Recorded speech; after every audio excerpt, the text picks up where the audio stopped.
안녕하십니까. 전에 제퍼에 대해서 그 동영상을 올렸던 사람입니다. 근데 제가 다시 한번 제퍼에 대한 동영상을 올려야 되겠다는 생각이 들어서 이렇게 다시 올리게 됐습니다.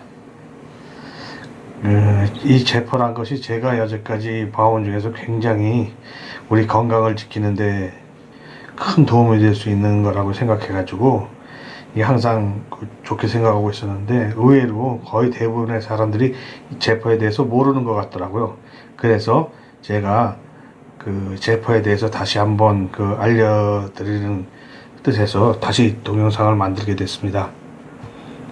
제가 제일 먼저 만든 제퍼는 여기 요런 식의 제퍼였습니다. 이게 요 조그만 브레드보드가 너무 조그매서 다른 것을 연결할 때 움직이는 게 너무 많아서 사용하기 불편하더라고요. 그래가지고 이렇게 판에다가 붙여가지고 사용하는 걸로 했는데, 하다 보니까 이쪽에는 어댑터가 물리고 이쪽에서는 또 손잡이가 물리고 하는데, 그걸 잘못 연결하는 사람이 그렇게 많더라고요. 그래가지고 뭐 IC가 탄다거나 LED가 나간다거나 그러는 경우가 너무 많았습니다. 그래서 어떻게 하면 좋을까 생각하다가, 이게 아예 건전지를 9V짜리 건전지를 이렇게 케이스가 있습니다. 여기에서 붙여가지고 이렇게 한번 해보기도 했고 하는데, 이렇게 하니까 건전지가 너무 빨리 닳아서 건전지 가느라고 정신없다고 하면서 그런 불만이 많이 들어왔습니다. 그래서 아예 이번에는 어댑터, 요런 요런 어댑터에 위에다가 이렇게 꽂게끔 붙여가지고 이게 사용하도록 하는 그런 방법을 했습니다. 이렇게 하면은 전원을 갖다가 이렇게 미리 정해놓고 했기 때문에 바꿔 끼는 일도 없고 해서 상당히 좋았습니다. 그런데 또 한참 하다 보니까 연한 피부라든가 어린이한테는 어떨 때는 이게 좀 강하다 하는 느낌이 드는 그런 게 있어가지고 다시 여기다가 가변 저항을 달았습니다. 이 가변 저항을 조정해서 강도를 조정할 수 있게끔 이렇게 가변 저항을 달아놓게 되었습니다. 그래서 이렇게 사용하다 보니까 대부분의 아직까지 어떤 불편하다라는 소식은 듣지를 못했습니다.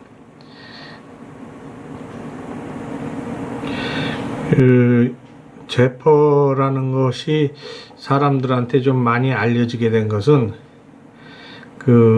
홀다 레게 클락, 이 홀다 클락 박사가 자기의 저서에서 제퍼란 것을 소개했습니다. 홀다 클락 박사는 기생충을 연구하는 생물학자였는데, 기생충을 연구하다 보니까 기생충들이 각각 자기의 고유의 어떤 주파수를 방사한다는 것을 발견했습니다. 그리고 그 방사하는 주파수를 거꾸로 기생충한테 쏴 주었더니 기생충이 죽더라 하는 것을 이제 알아낸 거죠. 그리고 홀다 클락 박사는 그간의 경험에 의해서 모든 병은 독소와 기생충에 의해서 일어난다라고 해가지고, 이 기생충만, 독소는 이제 피하면 되니까 음식물 속에 들어오는 거는 안 먹으면 되는데, 이 기생충은 우리가 안 먹고 살 수는 없으니까 먹는 음식물이나 주변 여러 군데서 이제 들어오고, 그러다 보니까 이제 기생충을 없애기만 하면 사람의 이 건강을 지킬 수 있겠다 해가지고, 자기가 발견한 기생충들이 방사하는 주파수 대역을 기생충에게 주는 그런 제퍼를 갖다 만들어서 사용하고 있었습니다. 그래서 이 제퍼를 사용하는데 기생충마다 전부 다 대역폭이 다르고, 몸 안에는 이루 헤아릴 수 없는 많은 종류의 기생충이 들어와 있기 때문에 그 기생충에 해당하는 주파수를 전부 다 줄여보니까 하루 종일 주파수를 줘도 시간이 모자라더라 하고 이제 그런 걱정을 하고 있었습니다. 그때 그의 아들이 어머님을 도와서 이걸 한번 써보라고 하면서 줬는데 그것이 바로 지금 홀다 클락 박사가 그 공포한 제포입니다. 그래서 그 아들이 준 제포를 사용하고 보니까 아니 자기는 여러 각 그 주파수 대역이 다른 모든 기생충을 죽이려고 할 때는 그 모든 주파수 대역마다 다 주파수를 갖다 발사시켜야 되는데 이것은 그렇게 하지 않고 한꺼번에 그냥 모든 그 기생충을 죽이더라. 그래가지고 아주 상당히 야 이게 참 굉장히 좋은 것을 발견했네 이렇게 이제 생각했습니다.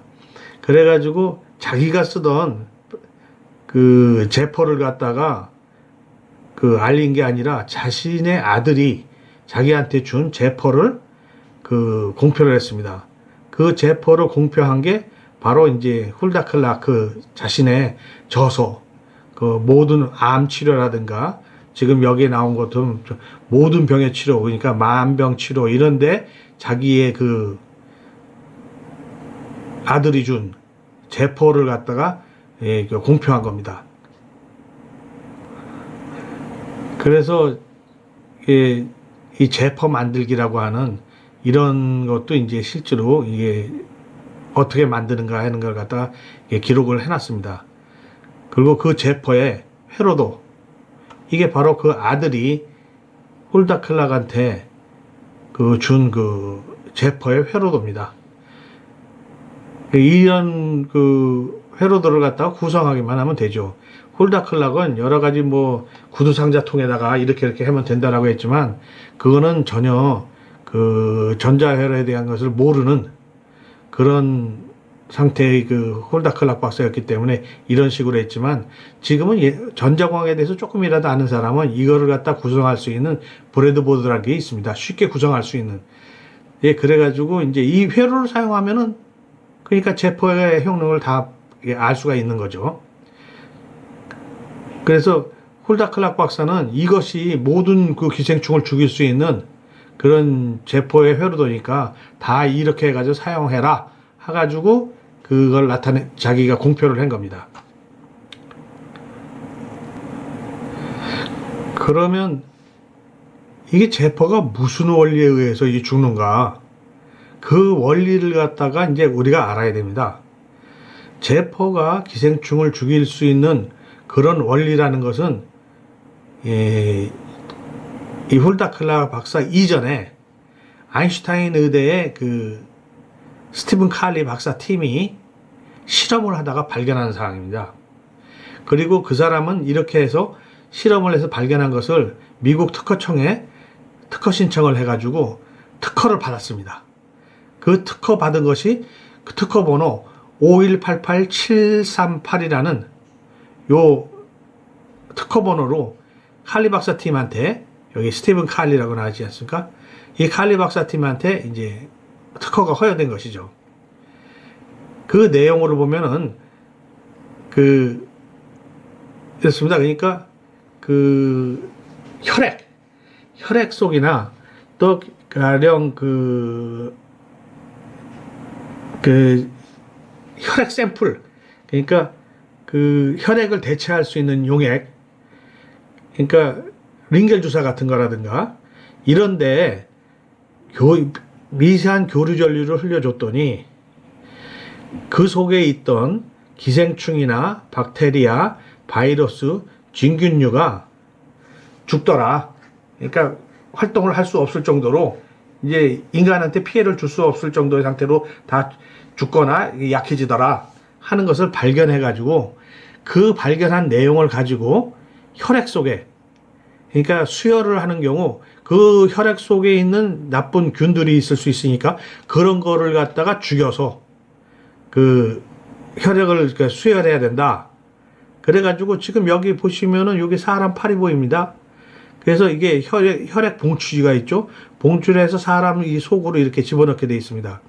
그러니까 혈액 속에 많은 암만 그 건강한 혈액이라도 그 속에 굉장히 많은 그 기생충과 박테리아 바이러스가 들어있으니까 이걸 이렇게 해서 해야 된다 라고 했고, 심지어는 그 피부에 삽입을 해서 할 수도 있다 하는 그런 내용을 갖다가 이제 낸 것이죠. 그게 바로 미국 특허 5188-7385에 나타나 있습니다. 결론은 무슨 말이냐? 아인슈타인 의대의 칼리 박사 팀이 발견해가지고 특허까지 얻은 내용을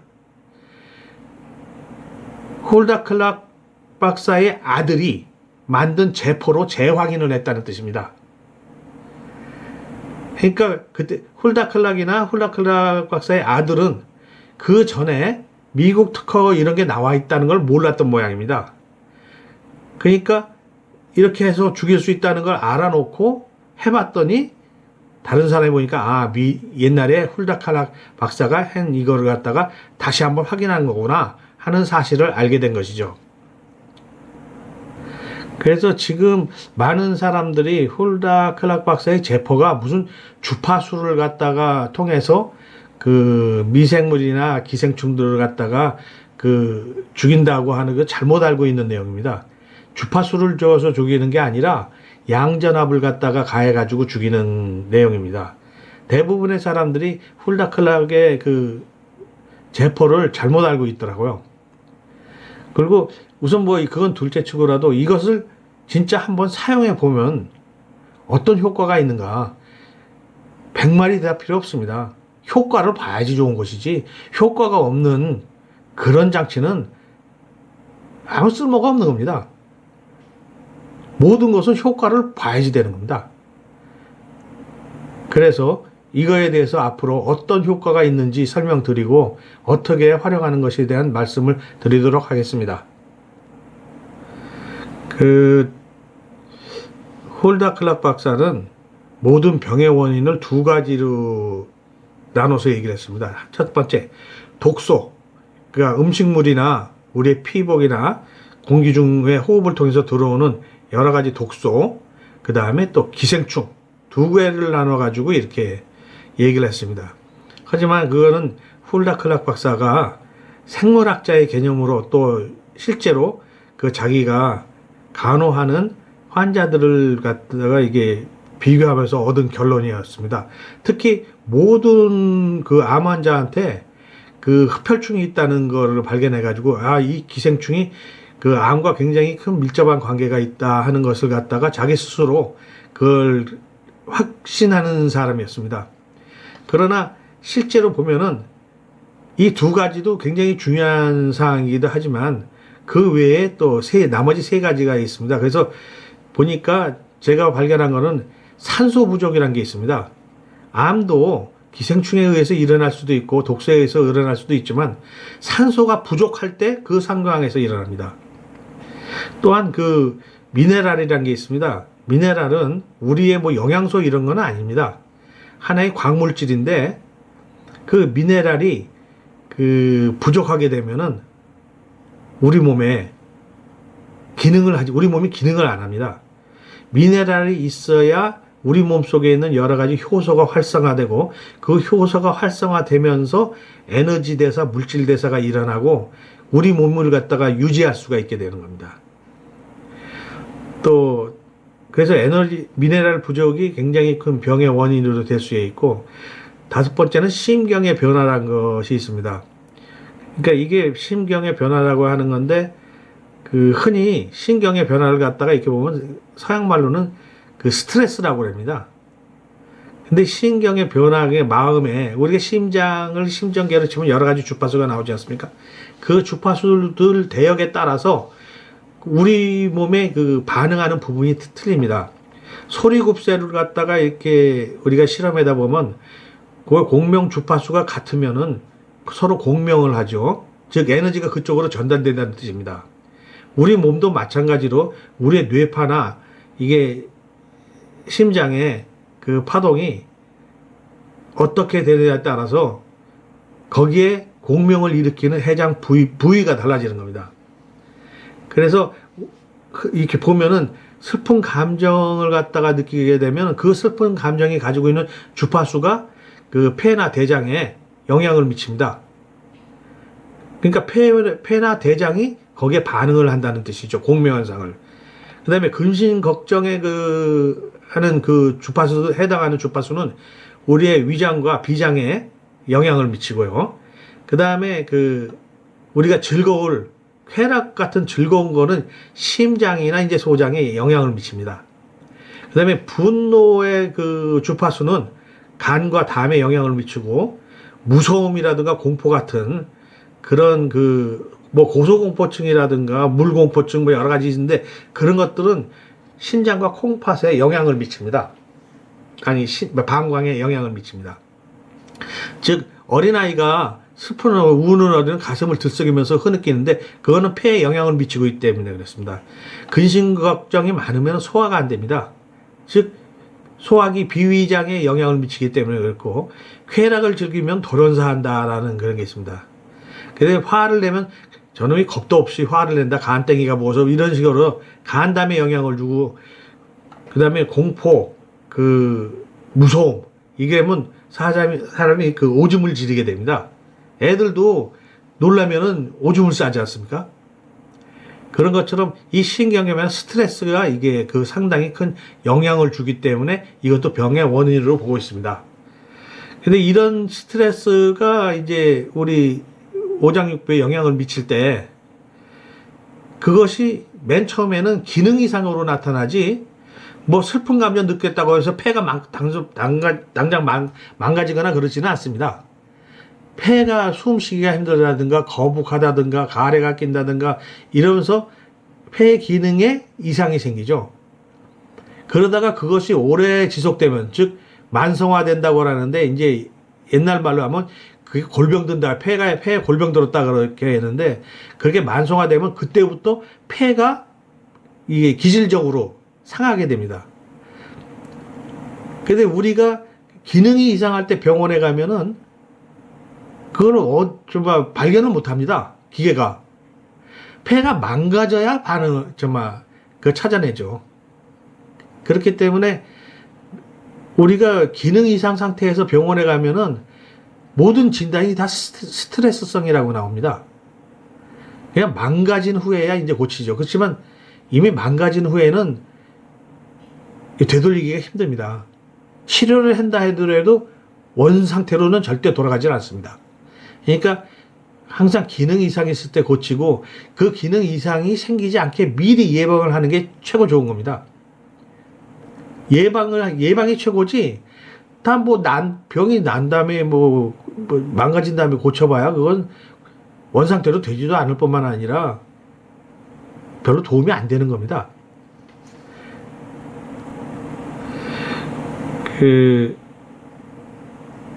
미네랄이 중요한데, 여기 소변의 염도가 보통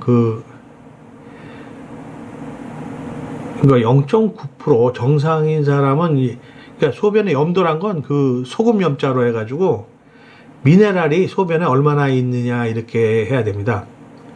그러니까 미네랄이란 거는 우리 몸속에 필요한 기초 원소입니다. 영양성은 절대 아니죠.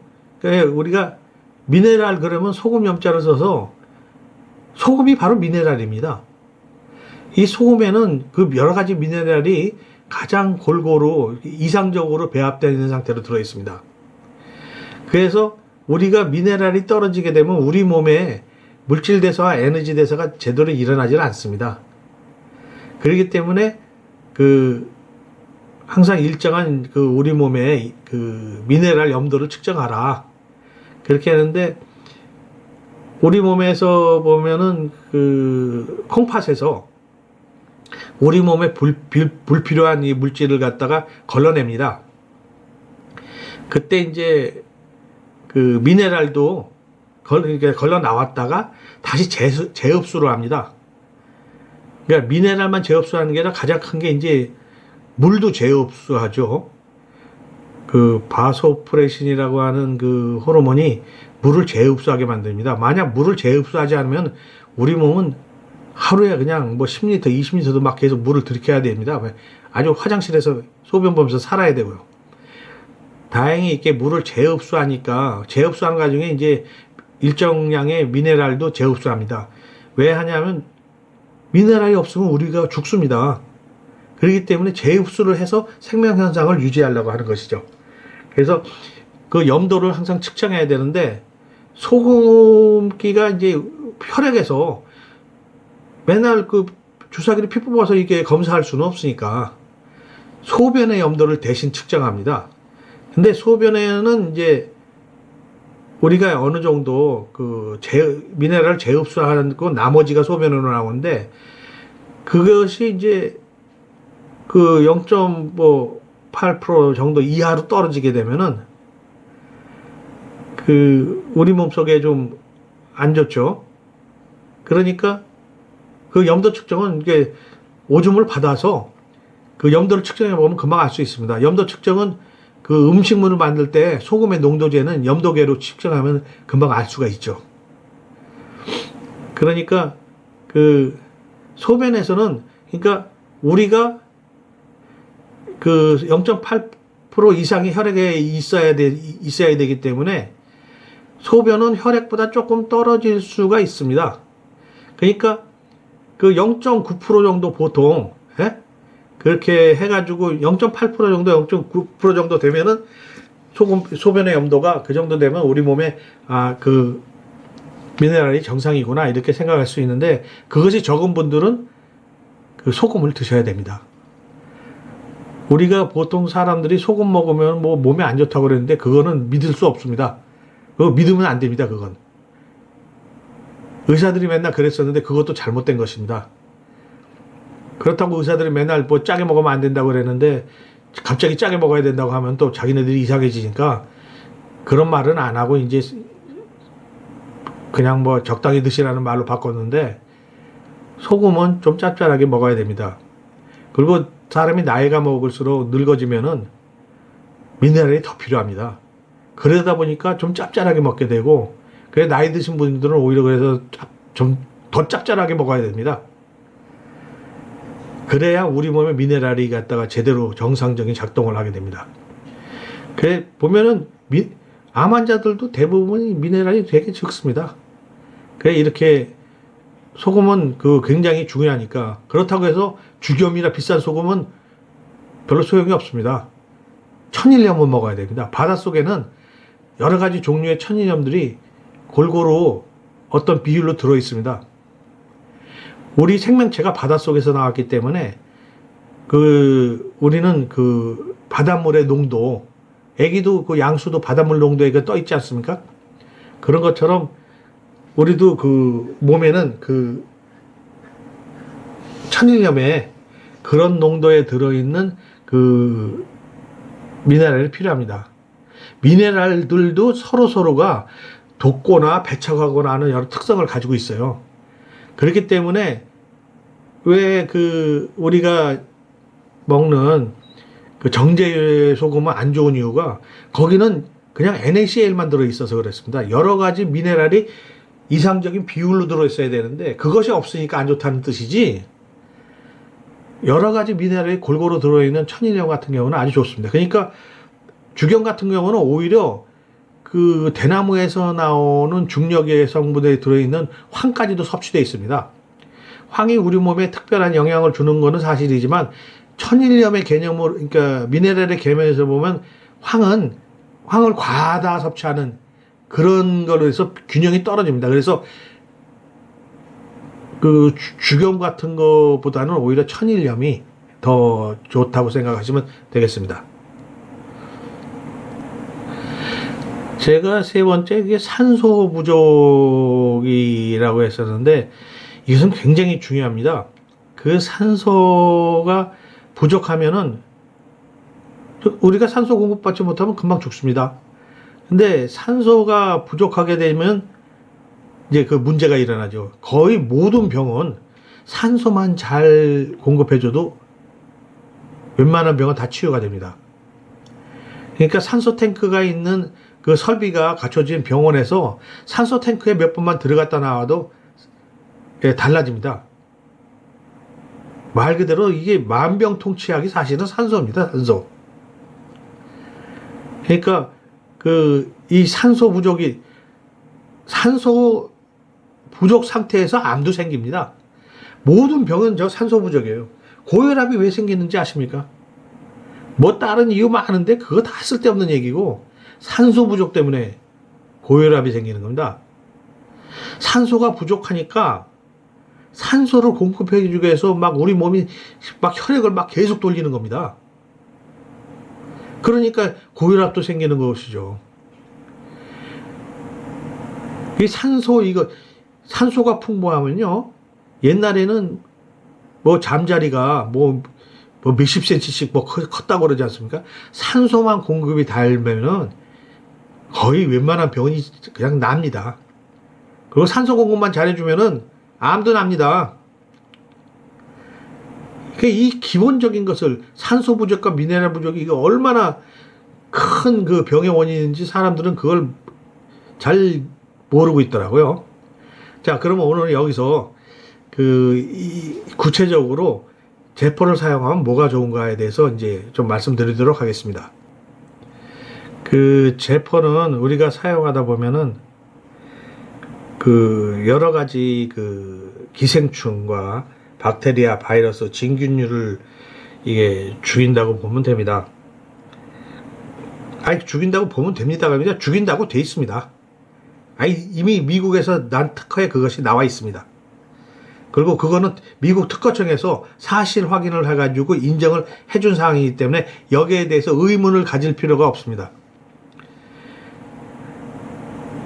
보면은 우리가 살아갈 때 대부분의 질병 중에는 외부로부터 들어오는 여러 가지 미생물에 의한 병으로 죽는 게 거의 대부분입니다.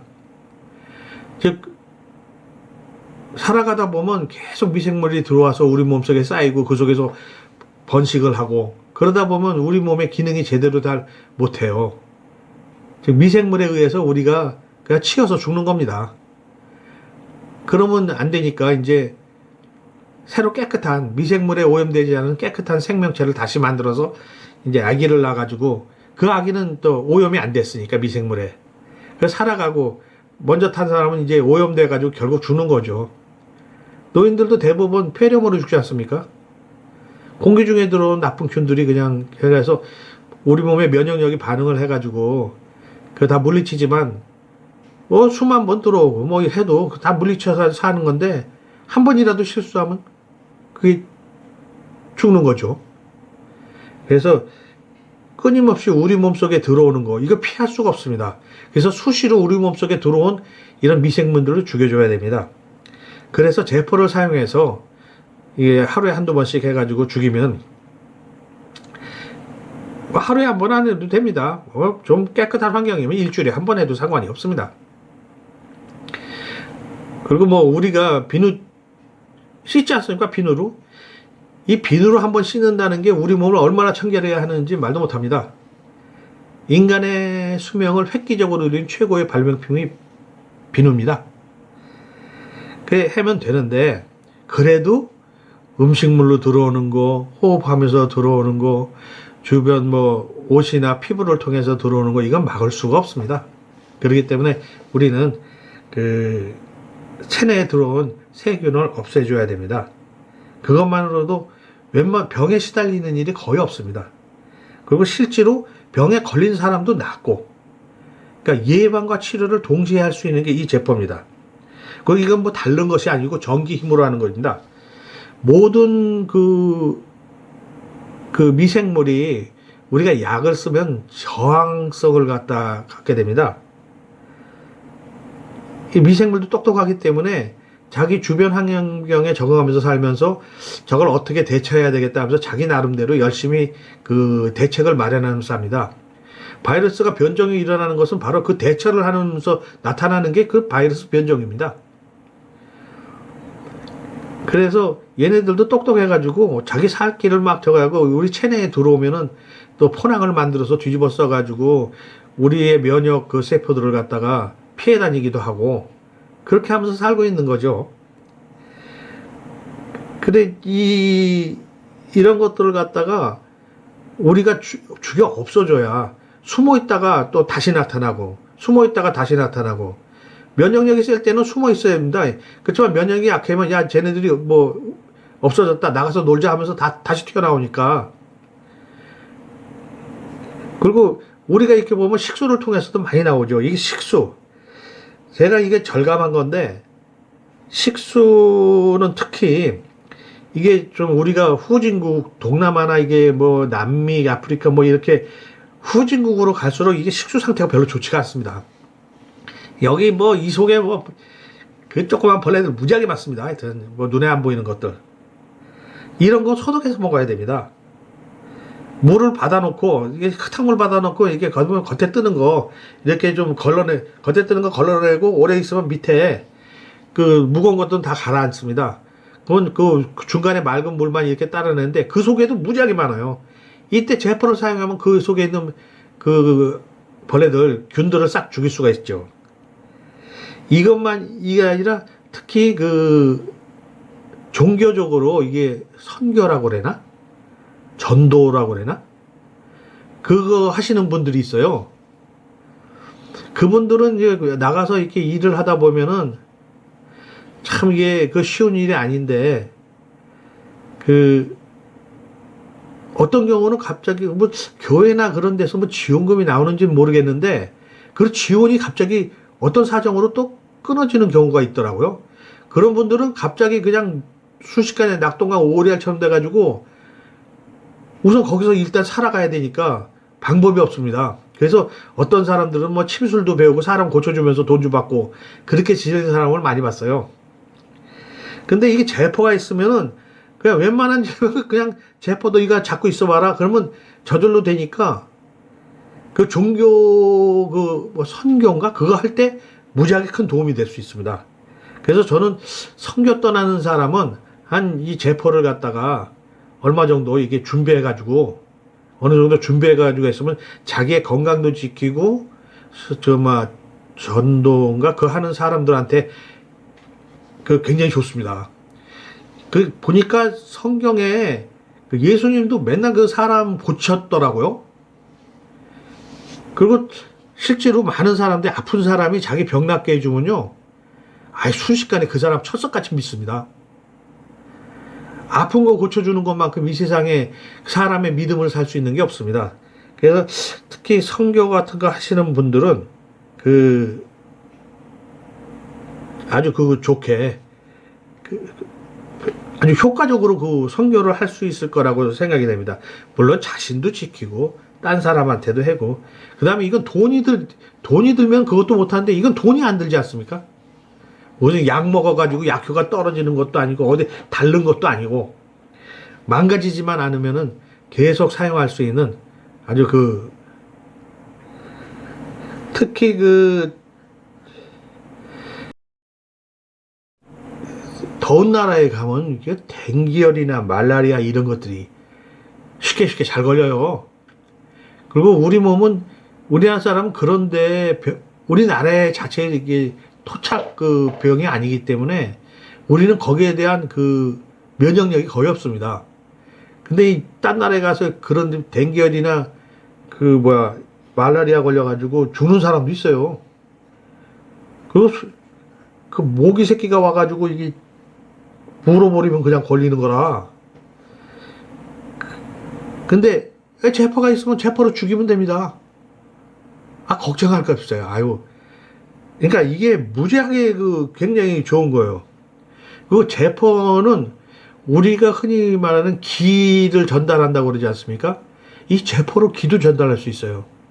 보통 뭐 숙달된 기공사가 뭐 어떻게 한다는데 아 그런 거 필요 없이 그냥 사람이 기를 전달받을 그냥 이거 하면 저절로 그냥 기가 전달됩니다. 그 어떤 방식이냐면 여기 보면은 그 플러스 빨간 데서 나와가지고 이렇게 하면서 돌면서 이제 페어가 연결되는데 한 사람은 요쪽 오른손으로 요를 잡고 있고 한 사람은 여기서 왼쪽으로 잡고 있고 두 사람은 서로 손목에 이렇게 잡고 있으면은 A의 기가 B로 전달됩니다. 그래서 이쪽을 주는 자, 이쪽을 받는 자 이렇게 그 얘기를 하죠. 그래서 그 회춘 옛날에는 뭐 젊은 사람 데리고 자면 되고 뭐 어쩌고 했는데 그런 얘기는 필요 없고 내 자식이라도 저 젊은 사람 이렇게 해놓고 네가 잡아라 내가 이렇게 하면 젊은 사람의 기운이 나이 먹은 사람 쪽으로 가죠. 그러면서 건강에 무지하게 도움이 됩니다. 이거 그냥 마술 같은 거예요. 이런 기계 장치는 이 세상에 없습니다. 이게 여기 그렇다고 해서 이 사람이 기가 이쪽으로 뺏기는 게 아닙니다. 복사해서 주는 것이지 우리가 어떤 거 복사해서 카피 해가지고 맘마 해도 그 원본은 남아있는 것처럼 이 사람 그대로 남아있습니다. 기가 없어지는 게 아닙니다. 여기는 기가 오히려 생기죠. 그 복사해 주니까. 그래서 이렇게 기전달도 할 수 있는 그런 거 되니까 이거 신기한 겁니다. 대신에 이 사람이 병 있는 사람이 하면 안 됩니다. 건강한 사람이. 병 있는 사람이 하면 멀쩡한 사람 비도 병이 걸려요. 그러니까 건강한 사람을 찾아야 되는 겁니다.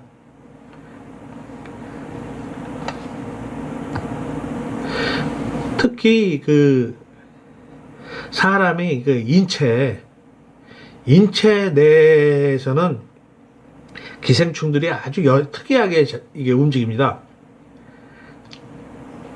죽은 사체 내에서는 이게 사체를 조사해서 어떤 기생충이 들어있나 이게 무슨 미생물이 들어있나 보면 금방 아는데 살아있는 생체 내에서는 곤충이 탈바꿈 하잖아요. 번데기가 됐다가 뭘로 이렇게 유생해서 뭐 어떤 단계를 거쳐서 이렇게 변하고 막 각각류들도 변하고 그러지 않습니까? 그런 것처럼 인체 내에서는 어떤 한 생물이라도 계속 변화를 합니다. 그렇게 탈바꿈을 해요. 근데 사람을 갖다가 그걸 살아있는 채로 그걸 조사할 수는 없지 않습니까? 그래서 이제 이 윤리상 생체 실험을 할 수가 없어요. 그러니까 뭐 사체 실험을 한다든가 아니면 유사한 뭐 원숭이나 개, 돼지, 뭐 쥐 등을 위해서 동물 실험을 대신하죠. 그렇지만 실제로는 사람의 그거하고는 다르죠. 사람은 사람한테 알아봐야 됩니다. 그래서 이런 것을 악용한 놈들이 많죠. 뭐 131 부대에서 사람 뭐 생체 실험한다는 이유가 그 생체 실험은 아주 독특한 거라서 그 결과를 얻는 것이 굉장히 중요합니다. 그렇지만 생체 실험을 할 수가 없지 않습니까? 그러니까 그냥 전쟁통에 이 무지막지한 놈들이 그냥 생체 실험을 해가지고 말해요. 그렇지만 그 결과는 생체 실험에서 얻은 결과 데이터는 굉장히 소중한 의학 데이터가 됩니다. 그러니까 우리가 사체에서 봤을 때는 서로 다른 미생물로 보이지만 생체 내에서는 그게 탈바꿈하듯이 계속 하나의 생명체가 그렇게 탈바꿈하는 그런 걸로 보일 수도 있어요. 그러니까 우리가 우리 몸속에 있는 미생물을 죽인다는 것은 굉장히 중요합니다. 그리고 미생물은 똑똑해가지고 지네들이 진화를 하지만 저항성을 가지게 되죠. 근데 저항성을 하면 시간이 걸립니다. 근데 이 제포르족 암은 미생물한테 시간을 주지 않아요. 전기로 그냥 순식간에 죽여버리니까. 그러니까 얘네들이 저항성을 가질 시간이 없어요. 금방 죽어버리니까. 제포의 장점은 뭐 이루 말할 수가 없습니다. 제가 제포를 이게 만들어서 사용해 본 결과 제포는 거의 모든 병을 다 치료를 하더라고요. 특히 아인슈타인 의대 칼리 박사팀이 그때 당시 이걸 개발했을 때는 에이즈가 굉장히 세계적으로 유행하는 때라 에이즈의 치료법을 드디어 우리가 발견했다 하면서 난리도 났었습니다. 제포를 사용하면요 에이즈도 치료됩니다. 겉에 아픔, 대상포진이, 모든 염증, 하여튼 미생물로 일어나는 모든 병들이 있죠. 박테리아, 바이러스, 다 납니다. 그리고 돈도 안 들어요. 그리고 아무 느낌도 없어요. 무슨 전기 고문하듯이 이렇게 되는 것도 아니고, 자꾸 있어도 느낌도 없는 사람이 거의 대부분입니다. 하도 느낌이 없으니까 이거 지금 제대로 치료되는 겁니까? 하면서 묻는 사람이 대부분이에요. 아주 민감한 사람만 좀 느끼지. 그러니까 이걸 하고 있으면은 굉장히 좋습니다. 제가 이게 만들어 팔라고 하는 사람 많은데 저는 팔지는 않습니다. 그냥 필요한 사람 있으면 제가 재능 기부식으로 만들어 드립니다. 특히 또 여자분들이나 연세가 있으신 분들은 그 방법을 알려줘도 잘 못하시더라고요. 그래서 제가 이거 만드는 방법을 알려달라고 하면은 직접 집에 오시면 제가 그 재료를 다 갖다 놓고 알려드리기도 하고, 아니면은 진짜 못하니까 몇 개만 만들어 달라고 그러면 제가 또 다 만들어 드립니다. 그리고 필요하신 분이 있으면 연락 주세요. 이거 만드는데 시간이 걸리니까 제가 하루에 1개 혹은 2개 이렇게 만들거든요. 그러니까 미리 연락 주시면 제가 만들어 놓고 드리겠습니다. 그리고 실제로 이것이 무좀할 때는 어떻게 쓰는 거고, 치통할 때는 어떻게 쓰는 거고, 쓰는 방법들, 활용하는 방법들을 갖다가 기침이 나온다고 그럴 때는 어떻게 혀로 물고 있는 방법이라든가, 그 다음에 그 야채 씻는 법, 이런 것을 갖다가 전부 다 하나하나 다 가르쳐 드릴 수가 있으니까 필요하신 분이 있으면 연락 주세요. 그 연락은 참 우리 집 주소 이거 알려줘야 되는데 잠깐만 기다리세요. 예, 제 이름은 최병호입니다. 저희 집 주소는 서울특별시 송파구 문정로 83, 문정 레미안 아파트 131동 1301호입니다. 저희 전화번호는 010-2762-8323입니다. 우편번호는 05794입니다. 제가 아까 말씀드린 우리 생체 내에서는 다양한 아주 여러 가지 미생물들이 무지하게 많습니다. 근데 여기 이제 암과 자가 면역이라고 하는 논문에 보면은 이 글에는 이런 말도 있습니다. 암 말기에는 거의 100%의 적혈구가 다형성 미생물에 감염되어서 기능을 상실한다. 그러니까 다형성 미생물이란 게 바로 생체 내에서 여러 가지 탈바꿈 하듯이 해가지고 여러 가지 모양을 갖춘 미생물이, 한 미생물인데 여러 가지 모양을 갖고 있다 하는 그런 말입니다. 우리의 대식세포, 이게 포식세포나 이게 그런 것들이 이 다양성 생물을 하면 잡아먹지만 너무 많이 잡아먹으면은 얘도 이제 못 당해가지고 이제 기능을 상실한다는 거죠. 그러니까 암 말기에는 거의 100%의 적혈구가 다형성 미생물에 감염이 되어서 기능을 상실한다.